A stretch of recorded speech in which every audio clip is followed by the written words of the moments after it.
Am I really that intimidating? You're not talking to me.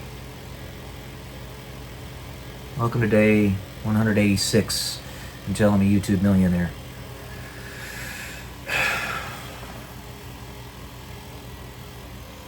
You know, I take lots of deep breaths when I do these videos. There, by itself, is a great number of reasons for that, or a great number of reasons for that. Strange grammar. First one is the term Yeshua, which is the name of God, is meant to be I believe the term is an automatopoeia for taking a breath in and letting it out. So that the very first thing you say when you're born is God, His name. The very first or very last thing you say when you leave this planet is God, His name. It also allows you an opportunity to collect your thoughts, to calm yourself, lower your blood pressure, lower or reduce anxiety, frustrations, reduce anxiety, reduce anxiety, reduce anxiety.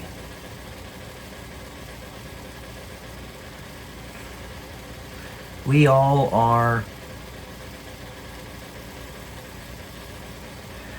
they say no man is an island, and that really means that, you know, you're not in isolation, I suppose. You could consider it having many different meanings.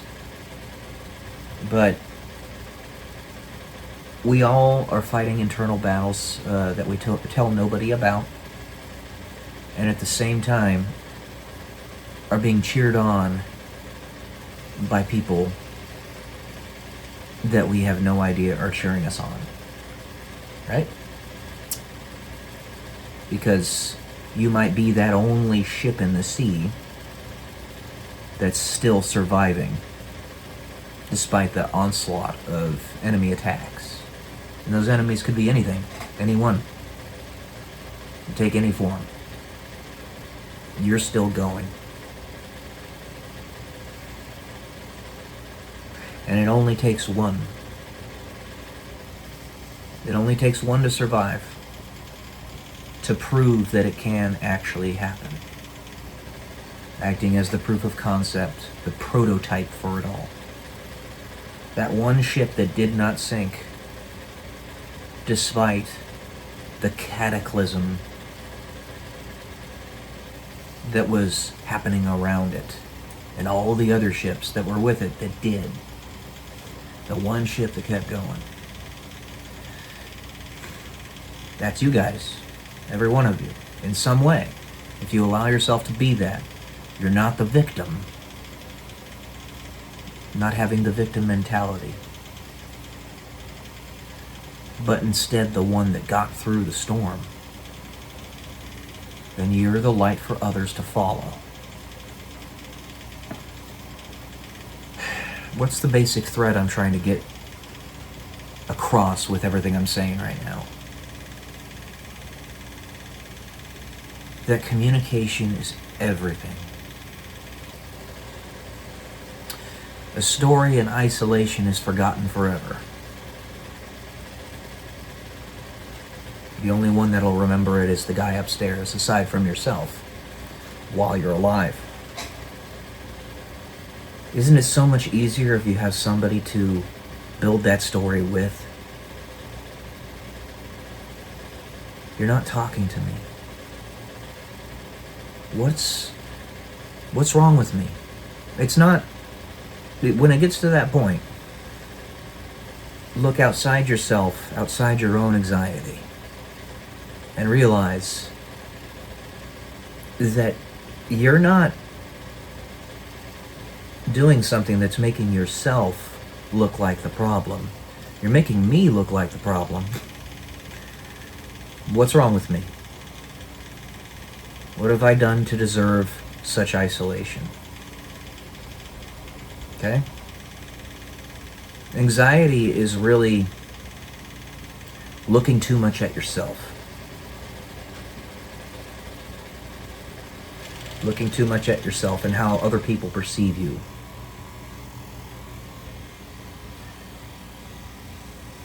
I am an open book. I hide nothing. Very little, and basically. I only don't speak of things that people don't necessarily need to know. But if they want to know, in private, I can tell them.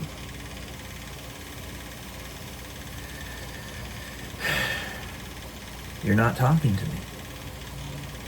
I can't know what's going through your mind. And it's happening exactly as I said it was going to happen. They're exploding on all your social media platforms.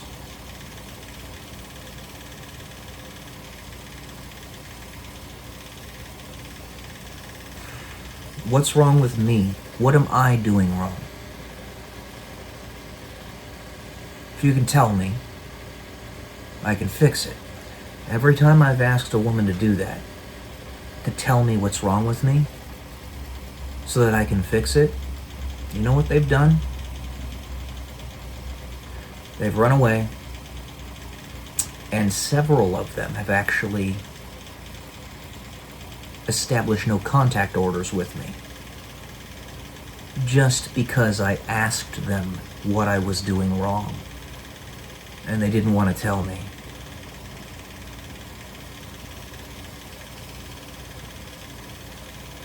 You're not going to find anybody like me. I'm confident enough to say that. I don't know what you're waiting for.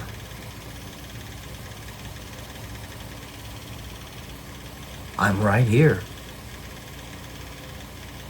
And like I said before, every time, multiple women happen at once. Every single time. That could be a number of things. It could be that God wants to allow that to happen for some strange reason, like he did with Rod Stewart, the musician Rod Stewart. Or it could be that the enemy is trying to prevent me from having anything. It's all one or none. Any number outside of that is arbitrary without specific definition provided for it. All one or none. A priest has none, but actually has all if you think about it, just without the sexual component. A normal person has one. And then a king has access to all, if you think about it. I am no king. Just a guy, as far as I can tell. And I think that's where the rub is here. It's the conflict between who I accept myself to be, which is basically a bog standard white dude, and the world that Satan dangles in front of me and says, you can have all of this if you just bow to me, which is of course a sin of what I'm having to consider because you won't talk to me.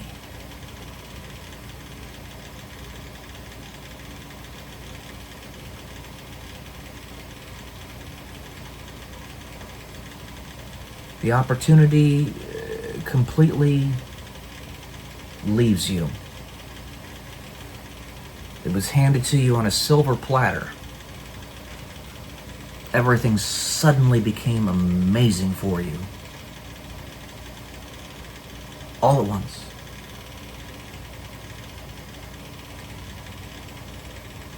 And it's your decision to take it or not. The person that told you not to touch me, I don't care who they are. Don't listen to them. You want to know why? Because that in itself was probably more of a test than you realized at the time. Satan can take many forms. And some have even said that he's the twin of God. Some have said that. Watch the show Lucifer. There's some information in there. You gotta be careful with that show, because it makes out Lucifer to be the good guy, which is not smart. But there is some good information in there. Some things to play around with in your mind. If Satan is the twin of God, and they're duking it out with one another to see who has control, then do you really think he couldn't masquerade as him? They look exactly the same. The only difference is perhaps maybe one has a beard and maybe one doesn't. Maybe one has a scar on their face and maybe the other one doesn't. Don't listen to the person who told you not to touch me. They're trying to make my life a living hell. Okay? It's all a clever ruse.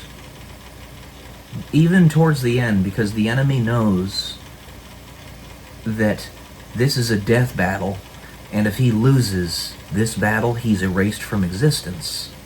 Period. End of story.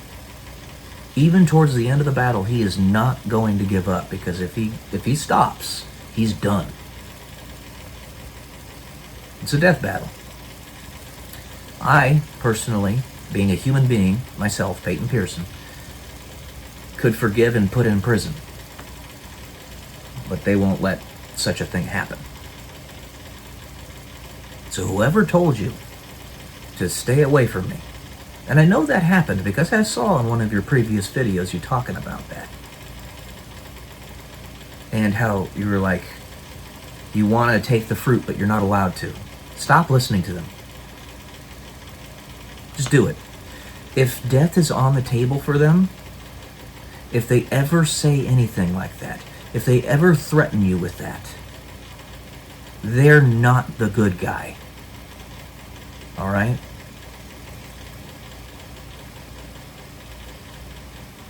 I don't know who came to you and who talked to you about this, if anybody, but I'm the one that's paying for it right now. My genetic line is going to sever and gonna be gone if this doesn't change now. I'm the one that's paying for it. It's because I want you. Is that really that bad?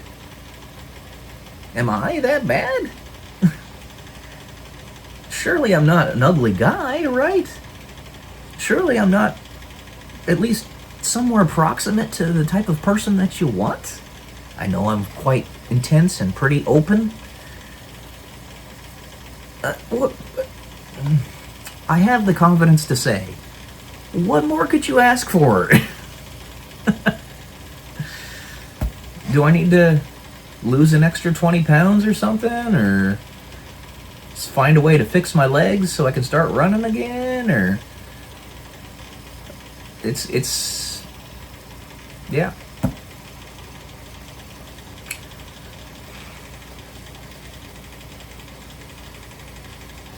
The enemy's putting these other opportunities in front of me specifically to dissuade you.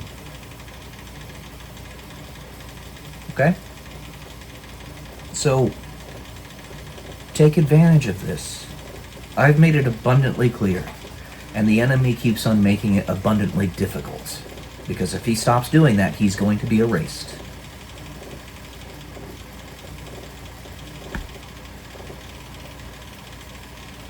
There you go. Again, you know who you are. I hope to not be too intimidating. And understand, not every one of my videos is directed towards you. But the ones that are pretty obviously directed towards you. Okay? So. Anyways. Love y'all. Like I said, even saying that probably intimidates, doesn't it? So I'll just leave it out for now. Until you're ready. But you gotta talk to me, sweetheart. Stop listening to the people that are telling you not to. Peace.